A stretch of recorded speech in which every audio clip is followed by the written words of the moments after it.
All right, I'll record this lecture starting off with October November 2023 important paper है। मैंने कहा चलो record कर लेते हैं ताकि this is the most latest paper, ये मैं अपलोड भी कर दूंगा फिर कहीं पे। Okay, starting with the question number 1.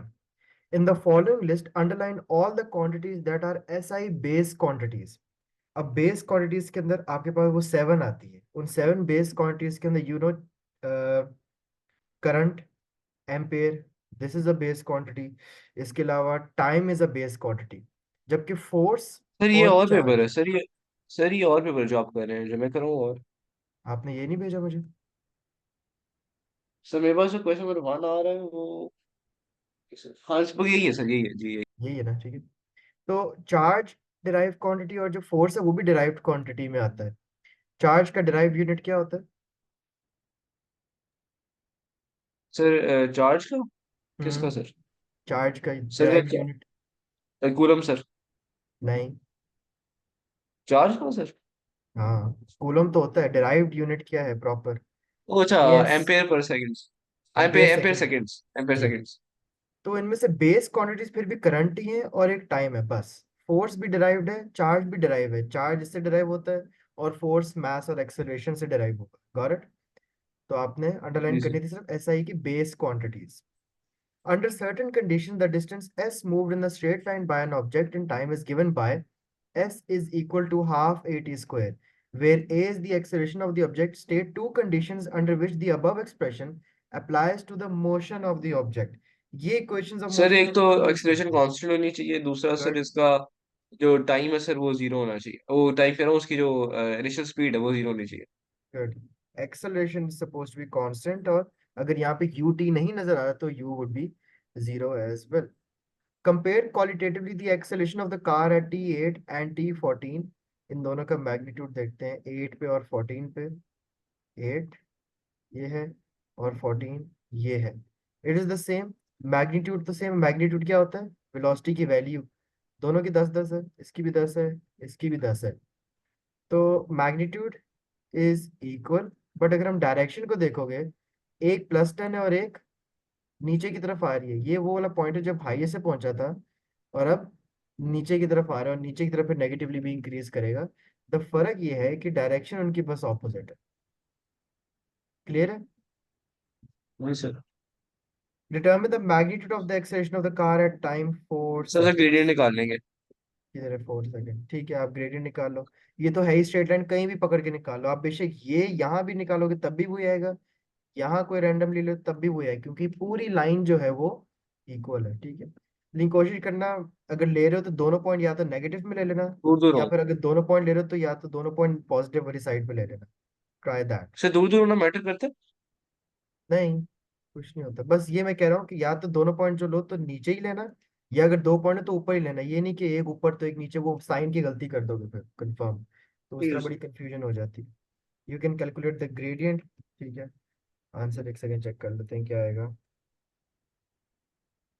2.5. Determine the magnitude of displacement for 0 or at time 12. From x to time 12. From x to time 12.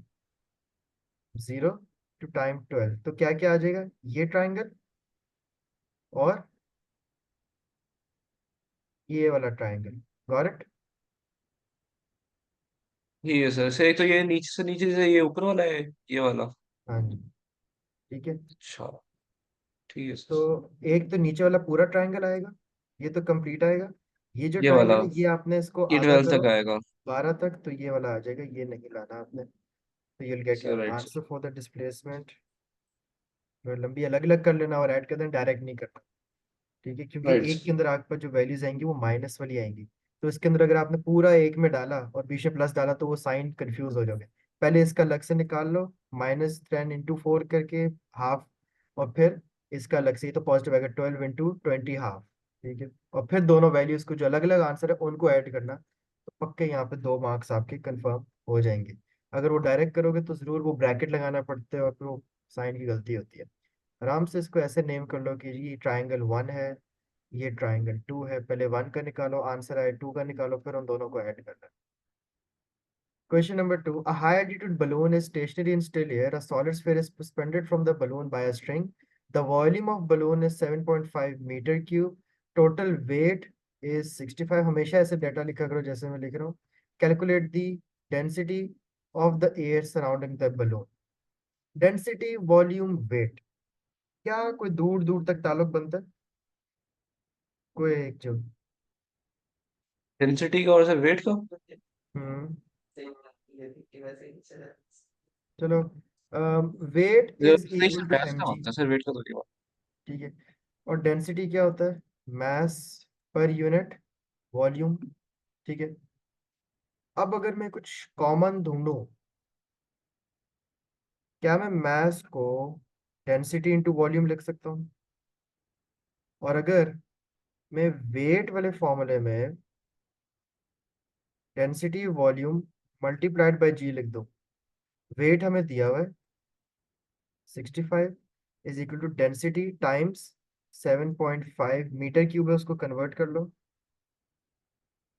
नहीं करते, बल्कि बल्कि नहीं करना, कन्वर्ट नहीं करना. आपको आंसर ही केजी मीटर क्यूब में चाहिए. Density metre cube into 9.81. समझ आ गया?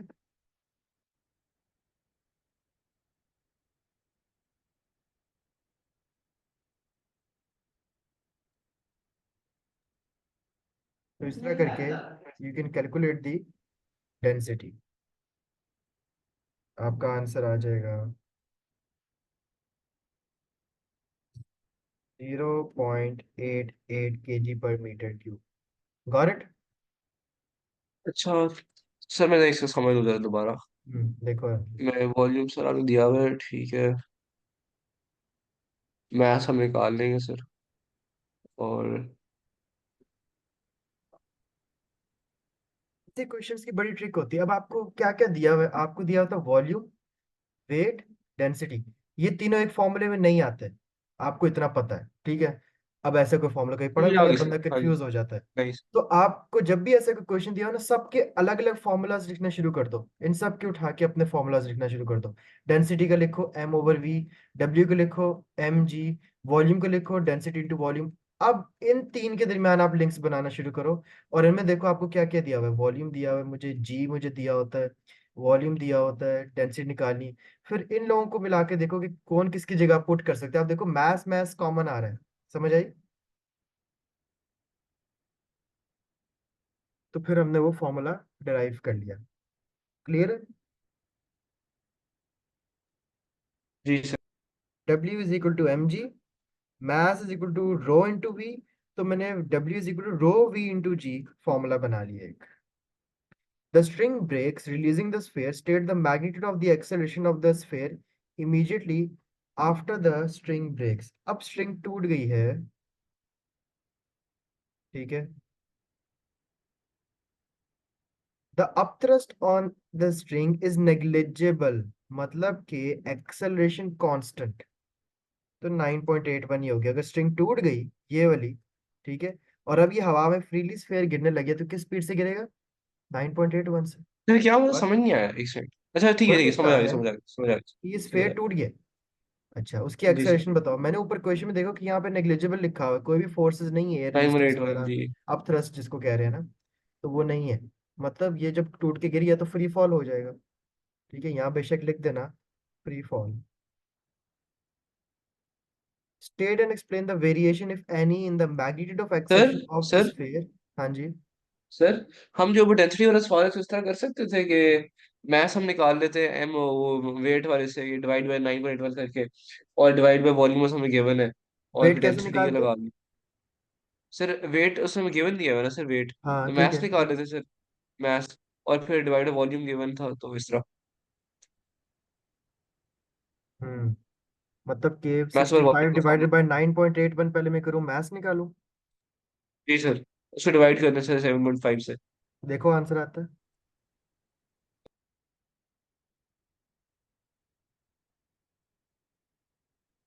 सर मीटर क्यूब में रहेगा ना। हाँ वो देखो, वो दिया हुआ है. मैं कन्वर्ट करने वाला था, फिर मैंने ये देखा.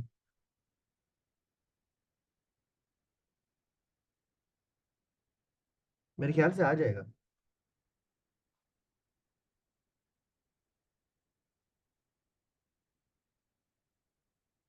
सर आ रहा ठीक है, वो भी सही है। Good, good. अब वो कह रहे हैं एक्सप्लेन करो magnitude of the acceleration of sphere जब वो downward, when it is moving downward before it reaches terminal velocity. पहले तो बड़ा तेज आएगा, ठीक है ना, जब जाएगा फिर आहिस्ता आहिस्ता उसकी जो एक्सेलरेशन है, जैसे वो फ्री फॉल वाला पूरा पैराग्राफ लिखा हुआ है मेरे लेक्चर में, कंप्लीट एक ही रटा रटा है कि क्या होगा उस सब्जेक्ट को। आप लिखो कि जो एयर रेजिस्टेंस होगी वो शुरू में इंक्रीज करेगी, but overall when there is no upthrust force the resultant force would decrease, magnitude of acceleration would decrease and it would reach a terminal velocity, constant velocity का मतलब now acceleration is zero, जो free fall मतलब की sir आगे जब, पास explanation होती है। Sir ये बोलेंगे सर मैग्नेटिक एक्सेलरेशन जैसे जब वो फॉल करना शुरू करेगा तब हम्म माइनस 10.1 होगी, आहिस्ता आहिस्ता जब उसके हम्म, वेट इक्वल करेगा उसके जब रेजिस्टेंस के, हाँ बिल्कुल। तो फिर सर टर्मिनल वेलोसिटी रीच हो जाएगी। एक ही रखिए यस, ना सर। यस, एयर रेजिस्टेंस ना लिखना, यहाँ पे अपथ्रस्ट लिखना, बिकॉज उन्होंने ना यहाँ अपथ्रस्ट का वर्ड यूज किया, तो ठीक है we are sir. Going to use the upthrust as well. वैसे एयर के अंदर हमेशा एयर रेजिस्टेंस यूज करते हैं, लेकिन एयर रेजिस्टेंस जब अपवर्ड लग रहा हो तो आपने उसको सर अपथ्रस्ट कहते हैं। फ्लूइड में भी अपसेस्ट ही होती है ना, फ्लूइड्स में हाँ मतलब जी। वाटर में और ये गैस यस। में और ये जो भी। यप। ठीक है। वही है, एयर रेजिस्टेंस की मैंने सारी टाइप्स बताई थी, फ्रिक्शन की सारी फ्रिक्शन की टाइप्स होती है basically. The sphere has a mass 4 kg, calculate the force when acceleration is A, M F A, कैसे एफ निकालेंगे को फोर्स? एम ए लगा देंगे सर। बस ठीक है। 7.6।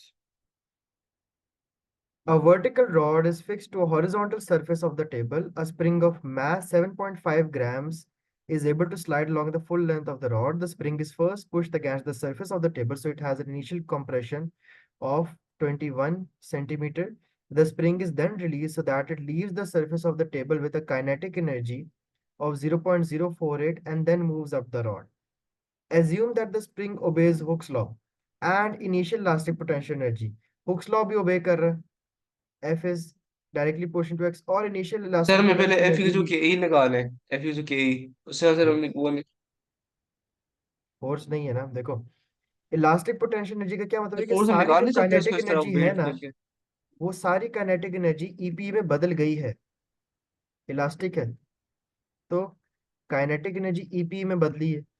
By using elastic potential energy calculate spring constant.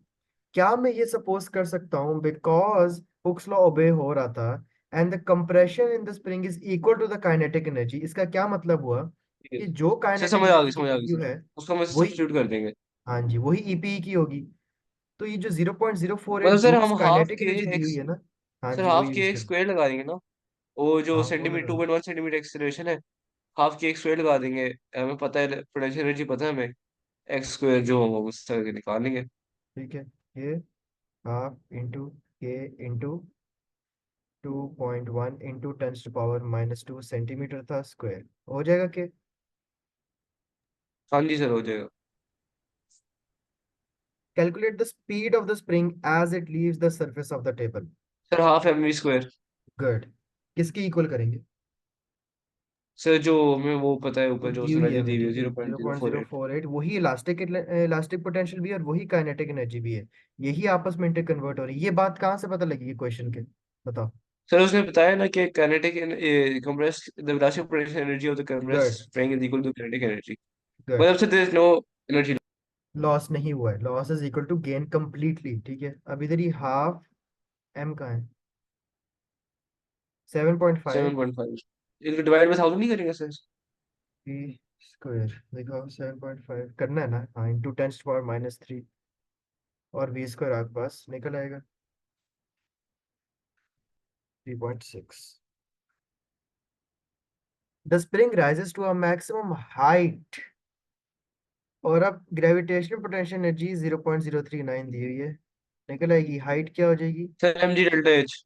ठीक है, GP divided by M G, तो 0.039 डिवाइडेड बाय 7.5 था एम इंटू जी, ठीक है। तो आपके पास इंक्रीज इन हाइट यहाँ से निकल आएगी। दोबारा इसको इंटू 10⁻³ कर देना 7.5 को। Calculate the average frictional force exerted by the rod F।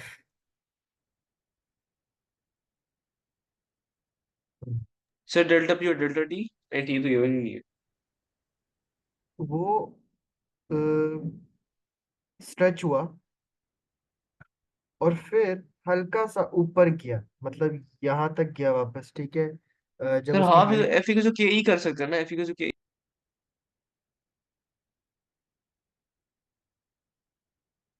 as it rises. Hmm. तो इंक्रीज इन हाइट तो उसने दी हुई है ना सर, 0.53। तो हाँ, सर एफ इक्वल टू के में पता है सर, ई लगा दे तो सर वो आंसर नहीं आ जाएगा? ई नहीं है हमारे पास, ई कहाँ है? नहीं सर, ये हाइट जो ये अभी है, हमने zero height point five extension three नहीं, हाइट ये है कि बॉल को मैंने खींचा, ठीक है। बॉल को खींचा और वो हल्का सा ऐसे करके दोबारा हल्का झटका खा के यहाँ आ गया। ये हाइट जो है, ये मैंने निकाली है 0.53, अच्छा अच्छा अच्छा। ठीक है।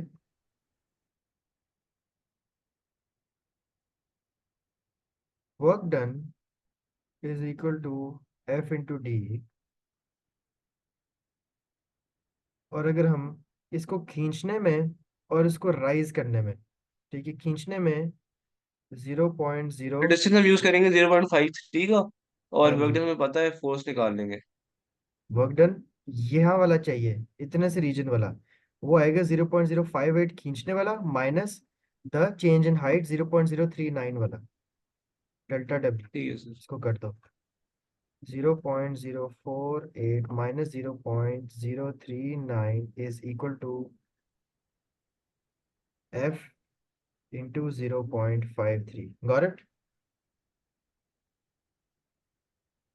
ठीक है सर। एफ आ जाएगी ये। The rod is replaced by another rod that exerts negligible frictional force on the moving spring, मतलब कि काफी ज्यादा extension होगी, and the initial compression is now varied in order to have a maximum increase in height of the spring after leaving the surface of the engine. Assume that the spring law obeys Hooke's law for all compression. Sketch a graph to show the variation of x with delta h. अगर आपको F और x का graph दिया होता तो वो straight होता। हमें क्या दिया हुआ है कि अब एक्सटेंशन और हाइट का ग्राफ है, तो अब जो डेल्टा एच होगा, एक्सटेंशन बढ़ाते जाओ, हाइट के अंदर एक इंक्रीजिंग इंक्रीज आता रहेगा। समझ आ गई? डेल्टा एच ये वाला, जितनी मैं एक्सटेंशन बढ़ाऊंगा और उछलेगा, अब मैं और बढ़ाऊंगा तो और उछलेगा। समझ आई? ये दो जी। चीजें हैं, आप कंफ्यूज ना हो। ये एक्स है जो मैं खींच रहा हूँ, और ये पे डेल्टा एच होता है उसका। फिर मैं अगर मैं हल्का सा फेंकू कोई बॉल को, मैं बिल्कुल चेयर पे बैठ के बॉल फेंकू, उसका डेल्टा एच बहुत छोटा होगा, क्योंकि मैंने कम एक्सटेंशन से फेंके। हाँ, अगर मैं ऊपर छत से जाके कोई स्ट्रिंग को ऐसे फेंकूंगा और स्ट्रेच करके, वो फिर आएगी भी ज्यादा ऊपर।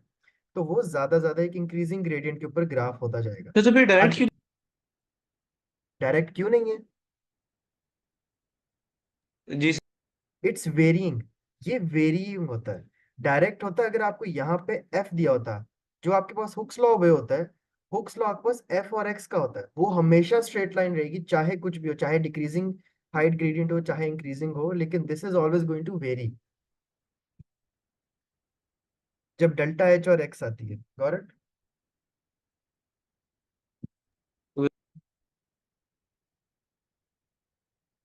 Collision in two dimension. अच्छा, ये करवा देता हूँ। अब बॉल, एक सेकंड देख लेते हैं। हाँ, मैं करवा देता हूँ। A ball Y moves along the horizontal frictionless surface and collides with the ball Z as illustrated, ठीक है। और अब वो बॉल टू डायमेंशन में किया है, ठीक है। Before collision, after collision, equation तो बना लोगे ना, आती है, इजी सी है। हाँ, okay. Calculate the component of the final momentum of ball Y in perpendicular direction to PQ. Ball Y, ये PQ लाइन है, इन परपेंडिकुलर डायरेक्शन ये वाली निकालनी है। तो कैसे निकालेंगे? वर्टिकल, कौन सा कंपोनेंट मतलब इसका? Vertical component. कैसे निकालेंगे?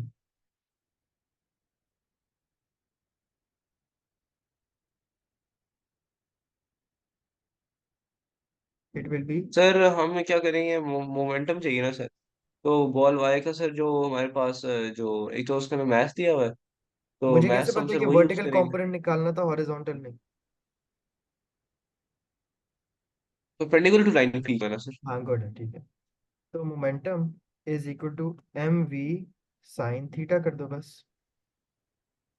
वी सर हम ले लेंगे वो साइन थीटा करके। एम क्या दिया है? 0.25। वी क्या है? 3.7। Sir V 3.7। साइन 27। सर आ जाएगा मोमेंटम। आ जाएगा सर, आ जाएगा। ये इसको वर्टिकल मोमेंटम, ठीक है, पी वी लिख दो इसको सर मैं बेसिक। इसके साथ चार्टेड लिया। ठीक है।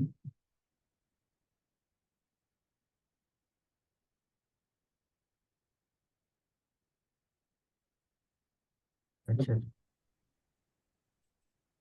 By considering the component of the final momentum of each ball in the direction perpendicular to the line PQ, calculate mc। ये कैलकुलेट करना है। बताएं। तो बनाए पूरी वही इक्वेशन यार। बिफोर इज इक्वल क्या टू, चीज है? हमने अब एम जी निकालना है। तो बनाए पूरी एम इक्वेशन जी क्या है? अच्छा बिफोर मैथ्स निकालना है सर। Equal to after. अब बहुत इजी है।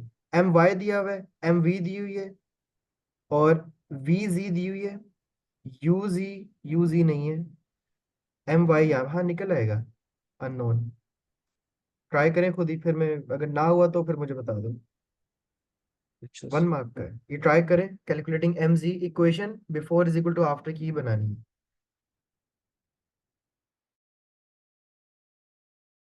तो एक काम करते हैं ना, ये देखो। अम, फिर हम ये कर लेते हैं। ये लो, फाइनल के ही जो दो कंपोनेंट्स है ना, ठीक है, इनको हम ऐसे कर लेते हैं कि पी सर इसको हम इस तरह कर सकते हैं sir, M V minus U equals to M V minus U. तो एम जो हमारे पास यू तो हमें नहीं, गिवन यू वाला यू काम ही जीरो था नहीं सर है। इसका। यू वाला काम ही नहीं है, आपने मुझे बताया ना final momentum of each sir ball sir पे वी कर लेते हैं कंसिडर सर, फिर करना है। वी सर वी कर एम वी कुछ एम वी कर लिया सर, ऊपर वाले का हमें एग्जैक्टली पता exactly. है। नीचे वाले का सर एम हम निकालेंगे वी 5.5 साइन थीटा रख लें। हाँ। पी वाई हमारे पास क्या आया था? पी वाई को वही लिखते हैं फिर से। 0.25 × 3.7 sine 27 is equal to M into इसकी स्पीड क्या है? 5.5 साइन, इसका एंगल क्या है? 44। समझ आ गई? जी सर। यहाँ से ये एम निकालना है, इधर एम जी लिख देना। और इसका आंसर तो है हमारे पास, और 0.42 आता है। पी वाई तो ऊपर निकाला था। इसको इक्वल कर दो एम जी इंटू 5.5 साइन 44। उसने ये कहा है नहीं considering before and after final momentum, वरना वो कहता है before by considering initial and final अगर सर बिफोर मोमेंटम। करें तो हम यही कहते हैं ना, एम वी माइनस यू कुछ M V minus U. Yes obviously. लेकिन इधर हमारे पास वो यू वाला चक्कर भी नहीं था, तो क्योंकि आई एक पढ़ रहा था तो वो निकल भी नहीं सकता। अभी उसने कहा सिर्फ कंपोनेंट फाइनल के कंसिडर कर लो, तो हमने उन दोनों को इक्वेट कर दिया, तो आपके पास एम जी का आंसर निकल आएगा 0.11 kg। During the collision, the average force exerted on Y by Z is Fy and the average force exerted on Z by Y is Fz. Compare the magnitudes and direction. Magnitudes are going to be equal, फिर से, but opposite. Got it? Sure. क्या चीज sir? Magnitude और direction उसने पूछा था of F Y and F Z, force on Y force on G, तो वो आपके पास इक्वल एंड ऑपोजिट होंगे। Got it? Sir two sir blocks क्यों ए नहीं एंड करा बी आपने? इक्वल क्यों होंगे? अच्छा हाँ ठीक ठीक ठीक है, समझ निकाल आ लो। गया। कोई भी रैंडम समझ आ टाइम गई लेके सर। दोनों का वो rate of change of momentum निकालोगे तो इक्वल ही आएंगे। Two blocks A and B move directly towards each other along the frictionless surface. ठीक है। The blocks collide perfectly elastically before the collision block A, ये and after collision block B moves at 2. Calculate the speed of block A after the collision. Sir इसमें भी हमारे पास momentum जो conserve हो रहा है, तो M V minus M V equals to M V minus M U equals to क्या दिया हुआ यू यू। सर वही M में करेंगे क्या सर, है? M sir M M M V equals to M V. Boxes एक जैसे, M नहीं चाहिए।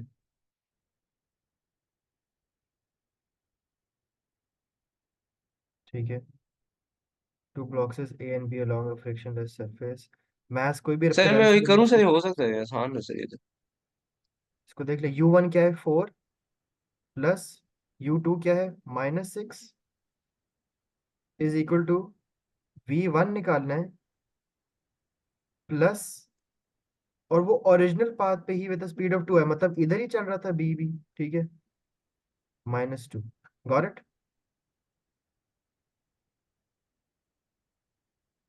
जी sir. After the block B moves back along its original path, इसका मतलब ये हुआ ना कि वो लेफ्ट पे ही चलता रहेगा, back to its original path, back to its original path. Sir वापस और दूसरी वाली डायरेक्शन में जाना शुरू कर देगा। में हाँ, नहीं नहीं, हाँ पता है, दूसरी वाली डायरेक्शन मूव बैक्स, तो ये प्लस ही होगा, ठीक है।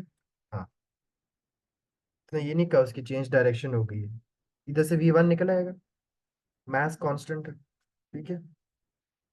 ये इसको आप कह दो U1, ये है U2, ये आपको दिया हुआ है V2। क्लियर हो गया? तो सर वो -6, अच्छा ठीक है। 4 hmm plus -6 equals to sir V1 plus V2 का लेंगे सर, अब 2 की लेंगे सर, अच्छा वो वापस ठीक है।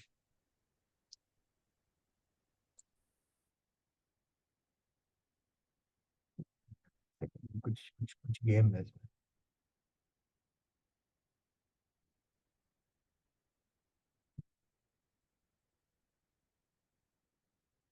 मीटिंग का एंड हो रहा है, मैं इसको दोबारा चेक करके आपको बताता हूँ इसको कैसे करना है।